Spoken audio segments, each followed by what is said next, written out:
The Oregon Ducks offense was as consistently efficient and elite as any offense in college football last season. But could they actually be better in 2024? From LA to Piscataway, all Big Ten all year long. This is Big Ten 10. This is a giant testament to what Dan Lanning has been able to build in a short period of time. It is a giant compliment to what Will Stein has been able to do in one season, for them to build this type of offense that they build in 2023, and then for people like me to say, can they actually be better in 2024? That is a tremendous compliment to what they're doing right now in Eugene, Oregon. There's a lot of steam. There's a lot of smoke from more people than just your boy, Big Ten Ted, right now.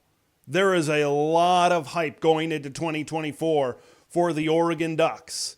And in order to answer the question, if this Oregon offense can indeed be better in 2024, we have to look back at the banner year on offense that was 2023. And the first thing I want to lead off with, okay, for being as on top as these statistical analytical categories that I'm going to get into in just a minute, for as good as they were when you compared them to the rest of the country, this was not an offense in the top 5 of Oregon history in scoring offense. You talk about the bar is high at Oregon, folks. In 2024, they just might raise the bar as well. But we got to look back at parts of 2023 to see what was set on the table and then what pieces, what silverware, what appetizers are going to come back on the table in 2024. Don't take my word for it. Take the statistics and take the analytics. Right, because they are screaming at you how much they love the Oregon Ducks in 2023. Statistically, this was an offense that was first in the country in passing offense. They were first in the country in passing touchdowns, 45 for Bo Nix, an additional 4 got him to 49. Analytically, they were first in OF+, OFEI, OSP+, and then when you look at 3 of the 5 categories in FEI drive success rate, they were number 1 in the country in those categories as well. These are analytics that combine so many different metrics and so many different data points. You can throw out just about anything. When you talk about game 1 to game 13, 14, however many games you played, there was no offense that was as consistently good and consistently efficient in 2023 than the Oregon Ducks. What do you lose? What's not on the table, right? That's the first thing we got to really look at when we look ahead. Bo Nix, Bucky Irving, Troy Franklin, leading passer, leading rusher, leading receiver, your anchor in the middle on your offensive line, one of the very best in the country in Jackson Powers Johnson. Then you look at Stephen Jones at right guard as well, and that's really where the list stops in terms of impact offensive players. That's it. But I can hear people screaming through YouTube right now. Ted, a Heisman finalist at quarterback. Bucky Irving, Troy Franklin was a 1,400-yard receiver. That's nothing to scoff at. That's a lot of production lost. But Oregon, via recruiting, their depth, and the transfer portal, I think are going to do more than enough to replace that production, whether you talk about high school, college, the UFL, or the NFL. No matter what level of football you look at and how good an offense can be, you got to look to the quarterback position. And folks, you just lost a Heisman finalist, but you're replacing that Heisman finalist with another potential Heisman finalist. Why do I believe Dillon Gabriel can be in New York City at the end of the year? Is because look at where he was compared to some of the other returning quarterbacks this season.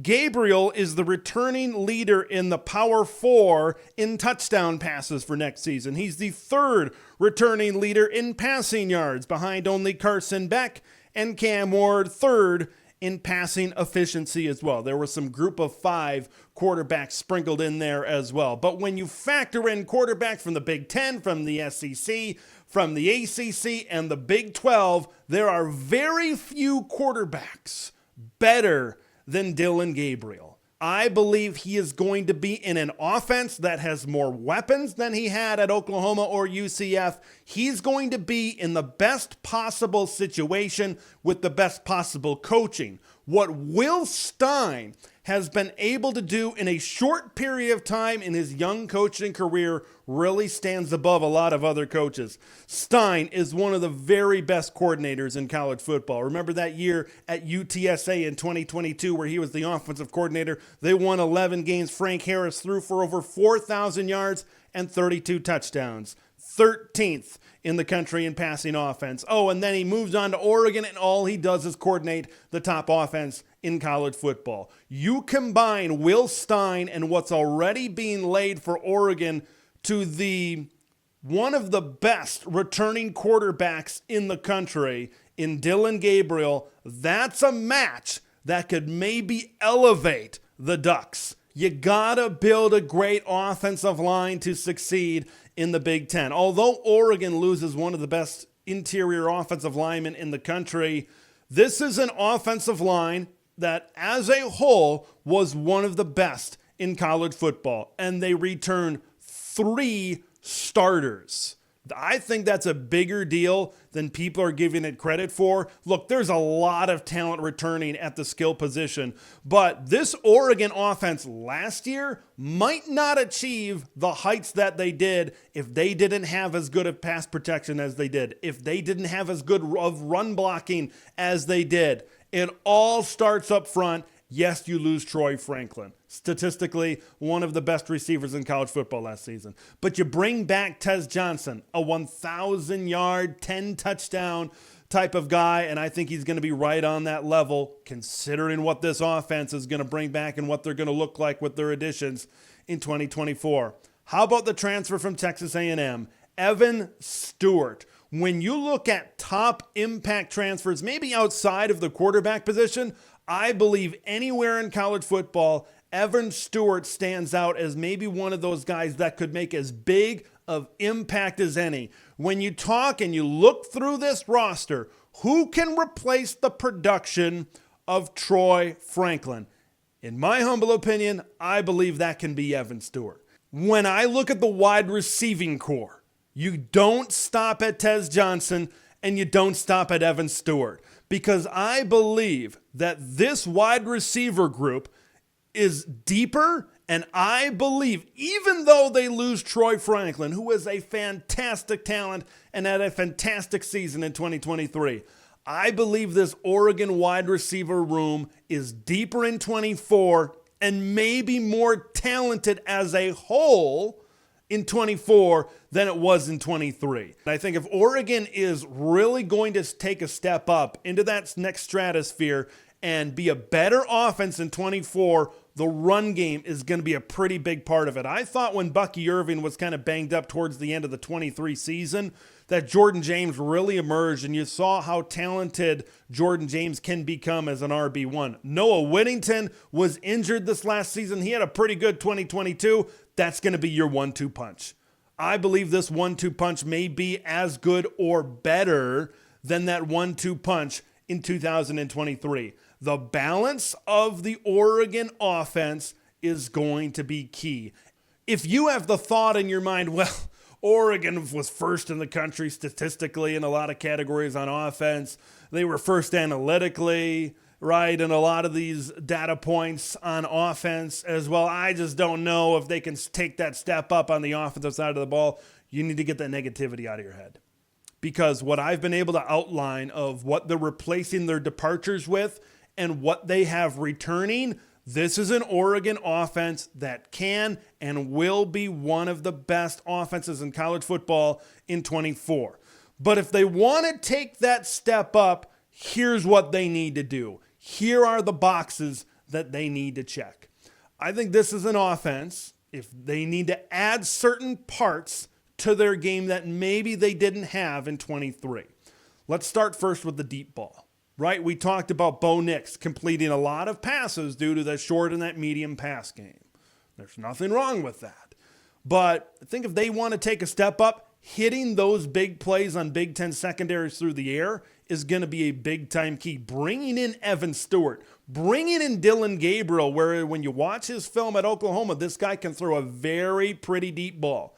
Incorporating more of that within this offense, they were able to hit the deep ball at times, but if they can hit it more in 2024, that just adds something to their offense.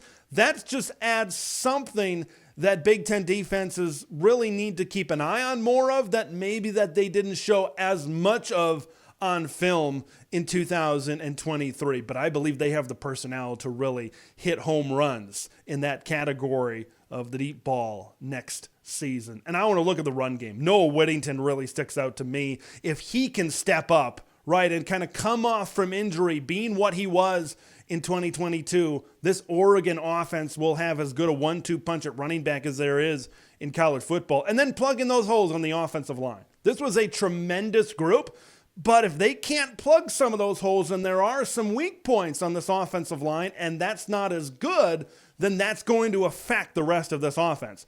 But if they can plug those holes effectively on the O-line, because that's to me where it really started in 2023, if they can focus on that and have a great Big Ten offensive line, everything else, Dillon Gabriel, the wide receivers, the run game, everything else will work together, because there is talent upon talent at the skill positions. I want to hear what you guys think. Do you agree with me that this Oregon offense can be as good or better in 2024 than they were in 2023? Leave your thoughts on everything Oregon in the comments below. I'm Big Ten Ted. We'll see you in the next one. Thanks for watching Big Ten Ted, where it's all Big Ten all year long. Make sure to like the video to spread the word of Big Ten Ted to the masses, and subscribe to the channel for updates on Big Ten content that drops every day.